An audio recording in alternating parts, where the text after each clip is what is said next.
For years, Vulcan treated Havok like the weak Summers brother. Cyclops was the leader, Vulcan was the powerhouse, and Havok, he was a brother nobody took seriously.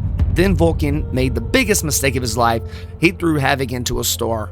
Minutes later, Havok came back stronger than ever and beat Vulcan so badly that the only thing that saved him was the battlefield collapsing around them. This is the story of the day Havok finally proved everyone wrong. By the events of X-Men Kingbreaker number 4, Gabriel Summers had become one of the most dangerous mutants in the Marvel Universe. After conquering the Shi'ar Empire, Vulcan ruled as Emperor. He commanded massive fleets, controlled an interstellar empire, and believed nobody could challenge him, especially not his own brother Alex Summers. To Vulcan, Havok was always the lesser Summers brother, the weaker brother, the brother living in Cyclops' shadow, and that attitude would come back to haunt him. During the conflict with the Shi'ar Empire and the Skyar Tau, tensions between the Summers brothers finally exploded. Vulcan wanted absolute control. Havok stood against him, and when Vulcan got tired of dealing with Alex, he decided to end the fight once and for all. He blasted Havok directly into a star, and honestly, most people would have died instantly, but Havok isn't most people.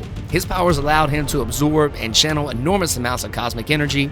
Instead of killing him, the star supercharged him, and that's when everything changed. When Havok returned, he wasn't looking for peace.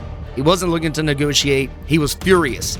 Years of being overlooked, years of living in Cyclops' shadow, years of watching Vulcan become a tyrant, it all came pouring out. For one of the first times in his life, Alex stopped holding back. The two brothers collided in one of the most brutal Summers family fights ever. Energy blasts ripped through the battlefield. Vulcan hit him with everything he had. It didn't matter. Havok kept coming. And for the first time since becoming Emperor, Vulcan wasn't in control. Havok was beating him badly. The mighty Vulcan, ruler of Shi'ar Empire, was getting overwhelmed by the brother he never respected. And the worst part, there was nothing he could do to stop it. Here's the craziest part. Havok wasn't done. Vulcan was beat. The fight had completely turned against him, but before the battle could reach its final conclusion, disaster struck. A massive hole in space created during the conflict was collapsing.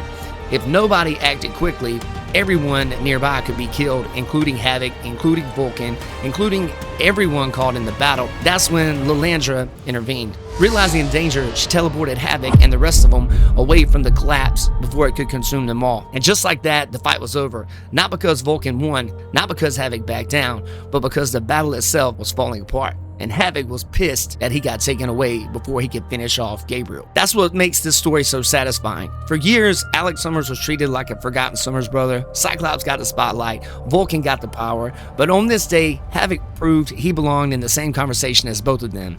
Vulcan may have survived, but everyone saw what happened. The Emperor of the mighty Shi'ar Empire had been pushed to the brink by his brother he never took seriously. And to this day, it remains one of the greatest Havok moments in X-Men history. What do you think?